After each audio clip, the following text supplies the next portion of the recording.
Assalamualaikum, my name is Muhammad Rais and our group will present about the legal maxim of Al-Darar Yuzal or harm must be eliminated. Islamic jurisprudence is grounded in a comprehensive legal and ethical framework that aims to establish justice, mercy, stability and public welfare. Its foundation are the legal maxim Qawaid Fiqhiyah, which play as important terms as general rules extracted from the detailed rulings of Islamic law. This maxim provides scholars with principle to interpret and apply Sharia consistently across new and emerging issues. One of the most crucial of this maxim is Al-Darar Yuzal, or harm must be eliminated. This principle acts as a cornerstone in Islamic legal reasoning, especially in resolving and ensuring the protection of individuals' rights and communities from physical, financial, or moral harm. Its influence can be seen across various domains, such as medicine, business transaction, environment law, and social justice. Assalamualaikum and a very good day to everyone. My name is Muhammad Irfan bin Izul Murad, matrix number 202319241. In this section of the presentation, I will explain the importance of one of the most powerful legal maxim in Islamic jurisprudence, which is Al-Darar Yuzal, meaning harm must be eliminated. This maxim is important because it is directly connected to the maqasid Sharia or the higher objective of Islamic law. The primary aim of Sharia is twofold: to achieve public benefit known as maslahah and to prevent harm or mafsadah. Al-Darar Yuzal focus specially on preventing harm, making it a key instrument in preserving human welfare. Islamic scholars have identified 5 essential values that must be protected in society. They are religion, life, intellect, language or family. The last one is property. Anything that poses a threat to any of these 5 is considered harmful and must be removed or prevented. For example, to protect life, Islam prohibits murders, promote healthcare, and encourage food safety. To prevent intellect, the use of intoxicant is forbidden. To protect property, Islam forbids theft, fraud, and exploitation. So, in a sense, Al-Darar Yuzal becomes a universal framework that ensures both individual action and government policies contribute to overall well-being of society. This maxim doesn't only apply to obvious crimes or dangers. It forms the foundation for many other rulings in Islam, from personal hygiene to family law to international relations. The goal is always the same: to prevent harm, ensure justice, and protect the right of all people. In conclusion, Al-Darar Yuzal is not just only a theoretical idea, but a practical principle that shapes Islamic law to be ethical, compassionate, and responsibility. That's all from me. Thank you. Assalamualaikum and good evening everyone. My name is Afzal Anam bin Afendi, student ID 2023315199. For the next part, I will explain about evidence or sources. To support the principle of Al-Darar Yuzal, that harm must be eliminated, Islamic legal tradition draws from 4 primary sources: the Quran, Sunnah, Ijma' and Qiyas. The first part is about the Quran, foundational guidance on avoiding harm.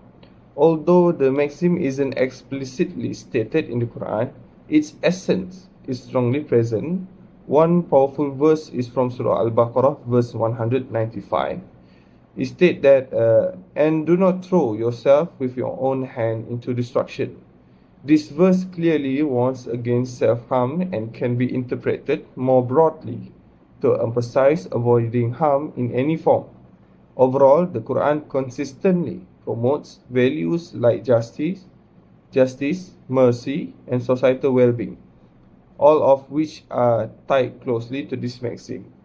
The second part is from Sunnah, or we call it Hadith, direct and powerful legal maxim. The Sunnah provides even clearer evidence. One well-known Hadith states, La darar wa la dirar, which means there should be no harm or reciprocating harm. This hadith is considered a direct foundation for the maxim. It not only prohibits causing harm but also forbids retaliating with harm. It's widely accepted by scholars and is seen as a comprehensive legal principle. The third point is from ijma, universal scholarly consensus. Next, we have ijma, or the consensus of scholars. Across generation, Islamic jurists have agreed on the importance of eliminating harm in legal and ethical matters. This consensus reinforces the idea that the maxim is not only rooted in the scriptures but also universally upheld in legal ruling. The last part is from qiyas, application to new and modern issues. Lastly, through qiyas or analogical reasoning, jurists apply Al-Darar Yuzal to modern and evolving situations. This method allows them to extend the principle to areas like medical ethics, Islamic finance, and even digital law. So even as a new challenge emerges, this maxim remains flexible and relevant through analogical application. In short, the principle of eliminating harm isn't just a scholarly idea, it's firmly grounded in all four major sources of Islamic law, making it both timeless and adaptable. Thank you. For scholar views, I will explain the role of harm prevention in Maqasid Sharia based on the views of prominent scholars and supporting legal principles. First is Imam Al-Shatibi, elimination of harm in Maqasid. Imam Al-Shatibi, a renowned scholar from the Maliki school, emphasized that the ultimate purpose of Sharia is to secure benefit and eliminate harm. He focused on protecting what we call the five essentials of life, which is religion, life, intellect, lineage or progeny, and property. According to him, preventing harm, which is darar, often takes priority over gaining benefit, especially when legal rulings are made. This reflects the compassionate and preventive nature of Islamic law. Second is Imam Al-Ghazali, which is harm prevention as a legal priority. Imam Al-Ghazali, another great scholar, also believed that avoiding harm mafsada is more important than simply seeking benefit, which is maslahat. He argued that harm must be removed even if the ruling seems to go against the literal text. A classic example is eating haram food in extreme hunger.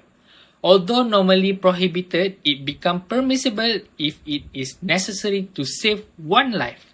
This shows that Sharia prioritizes human survival over rigid ruling when harm is at stake. Third is practical submaxim from Al-Darar Yuzal.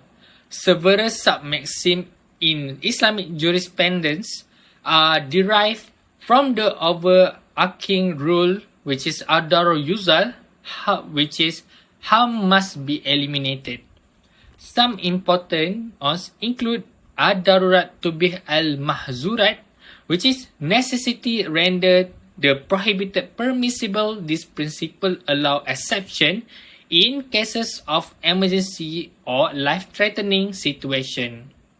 Second is Daf al-Mafasid Maqaddam ala Jab al-Masalih, which is averting harm takes precedence over bridging benefit. This ensures that in any decision, stopping harm must come first before seeking good. To conclude, both Imam Al-Shatibi and Imam Al-Ghazali strongly upheld that the core of Islamic law is harm prevention. This concept is deeply rooted in the objective of Sharia and reflected in its legal maxims. Understanding this helps us design financial and social systems that are just, ethical, and aligned with Islamic values. Assalamualaikum warahmatullahi wabarakatuh. Now, let's move on to how the maxim Al-Darar Yuzal is applied beyond the traditional legal or financial settings. This principle doesn't only apply to Islamic rulings in courtrooms or fatwa.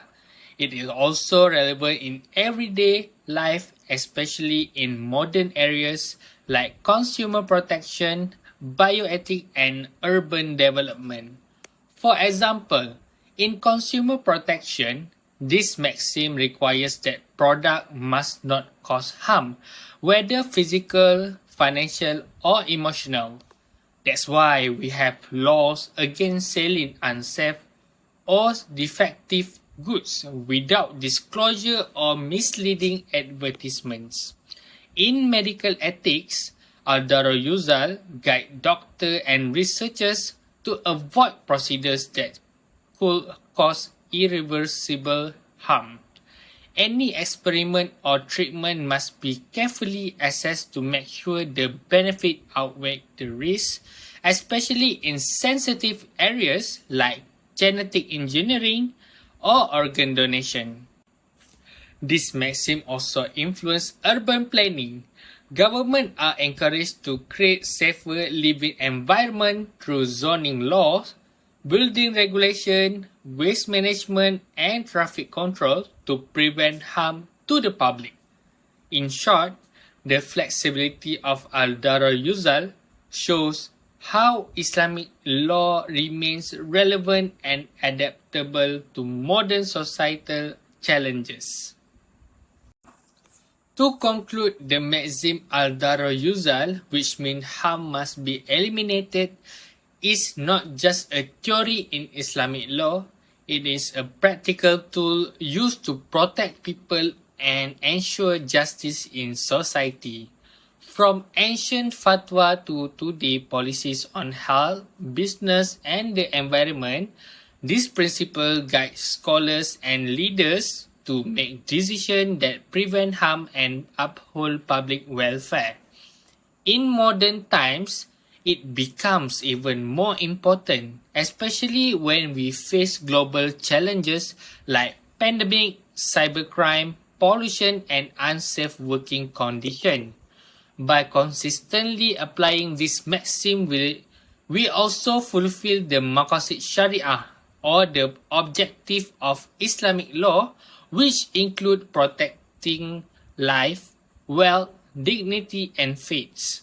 Most importantly, Al-Darar Yuzal reminds us that Islamic law is not rigid, but rather a flexible and compassionate system that evolved to serve the needs of the people while staying rooted in ethical values. Assalamualaikum, my name is Muhammad Rafiq Shafiq. I will be explaining on recommendations. In our fast-changing world, protecting people's health, safety, and rights is more important than ever. Together, we can build a stronger, more ethical society. Here's how. Every product we buy should be safe, well labeled, and honestly advertised. Medical care must be put patients first, with safety, concern, and careful risk management.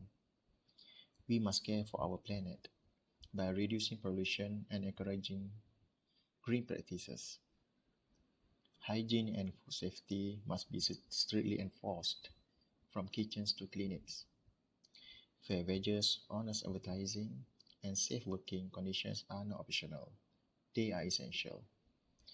Cities should be safe and accessible for everyone, with proper zoning, safe buildings, and thoughtful design. An informed public is a protected public. Let's raise awareness about consumer rights, health, and ethics.